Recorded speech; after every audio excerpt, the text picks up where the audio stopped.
Nesse vídeo vamos falar sobre os capítulos 18 a 22 de Salmos. O capítulo 18 tem uma palavra que pode resumir o salmo inteiro, é um salmo até grande: gratidão. É escrito quando Davi está super grato por Deus ter livrado ele de todos os seus inimigos. E ele usa linguagem assim bastante dramática para falar como Deus socorreu ele, desceu dos céus, montou num querubim, e muita coisa maravilhosa. Mas aí, respondendo a nossa pergunta do último vídeo, por que gratidão a Deus exige fé? Exige fé porque Deus não age de uma forma manifesta, ele age de uma forma sutil, bem discreto. E a pessoa, se não tiver fé, ela vai achar que foi circunstancial, que foram circunstâncias, que foram pessoas. Mas Davi sabia que não, ele sabia que Deus estava agindo. Como nós vimos no livro de Esther, o nome de Deus não aparece nenhuma vez, mas Deus está lá direto.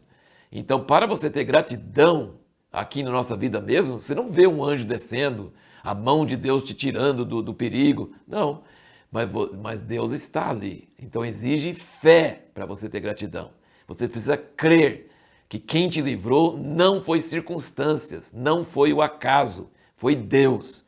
E gratidão é um sentimento que abre o coração de Deus, faz Deus ficar muito alegre e é uma coisa muito presente nos Salmos. Davi era uma pessoa extremamente grata. Uma outra coisa que às vezes as pessoas perguntam, diz que Deus, aqui fala no versículo 11 do 18, fez das trevas o seu retiro secreto. O pavilhão que o cercava era a escuridão das águas, as espessas nuvens do céu. Do resplendor da sua presença saíram pelas suas espessas nuvens saraiva e brasas de fogo.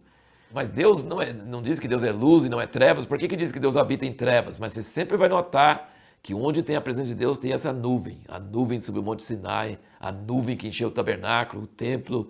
Onde Deus está tem a nuvem. Não é de trevas de esconder alguma coisa escusa. Então Deus é luz, ele é um Deus honesto, claro, franco, transparente. Mas é um Deus também que tem mistérios, tem coisas que você...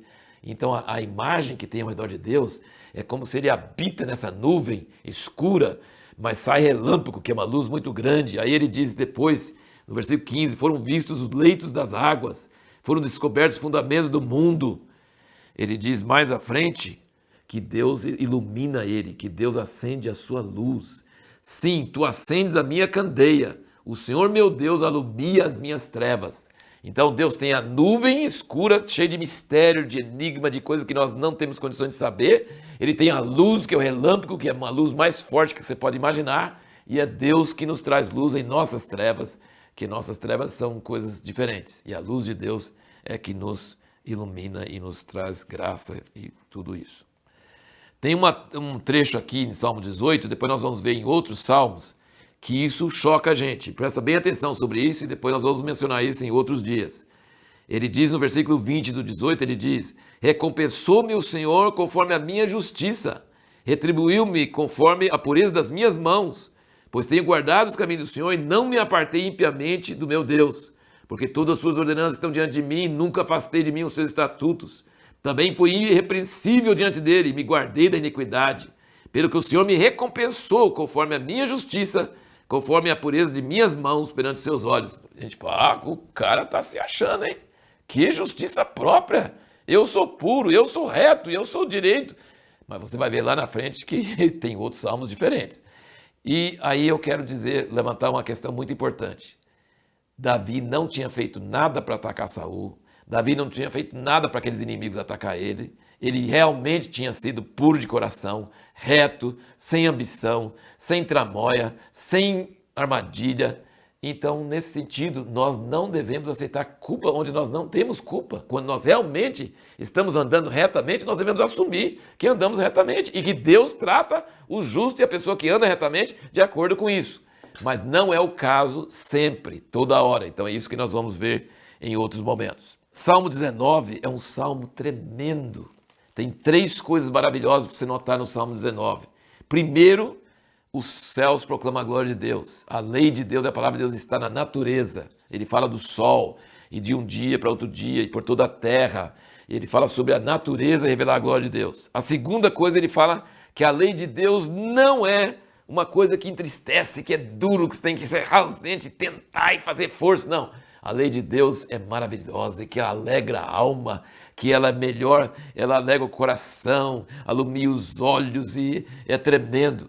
E na história nós podemos ver que os países que valorizaram a Bíblia, que seguiram a palavra de Deus, foram abençoadas. A lei de Deus não é para nosso mal, não. A lei de Deus é para nosso bem. A lei de Deus nos alegra. E a história mostra isso. Todo país que seguiu mais a palavra de Deus e a palavra de Deus mais invadiu a cultura, ela foi um país mais bem-sucedido. Ela foi um país que teve sucesso enquanto estava seguindo a palavra de Deus e dando valor.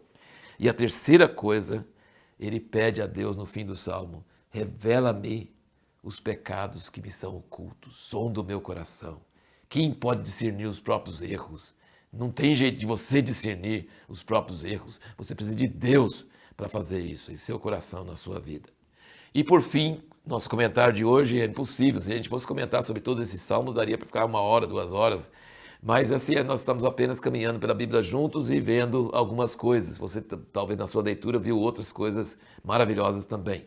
Mas o Salmo 22 é um salmo impressionante. Jesus gritou as primeiras palavras desse salmo na cruz: Deus meu, por que me desamparaste? Na época de Davi, eu acredito que não tinha esse castigo de crucificar alguém, como os romanos tiveram no tempo de Jesus, muito tempo depois, quase 1000 anos depois. Mas ele descreve a cena da cruz ao pé da letra.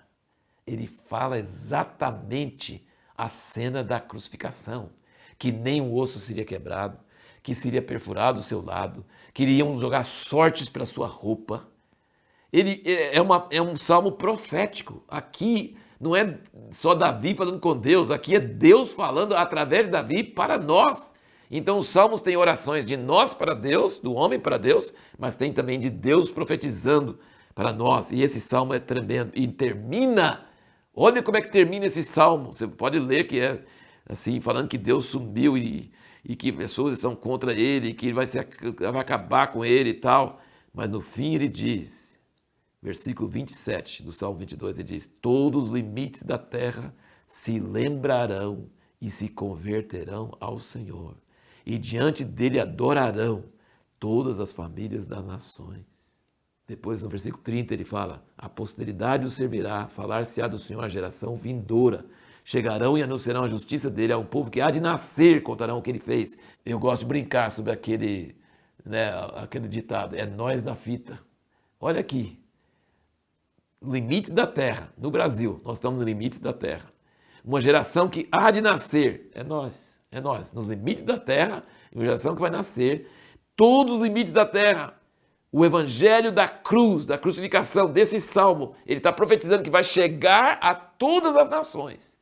E todos os povos vão saber do sofrimento dessa pessoa que está gritando: Deus meu, por que me desamparaste? Isso que é profecia. Isso que é o salmo profético, que até hoje está sendo cumprido essas palavras em nossos dias.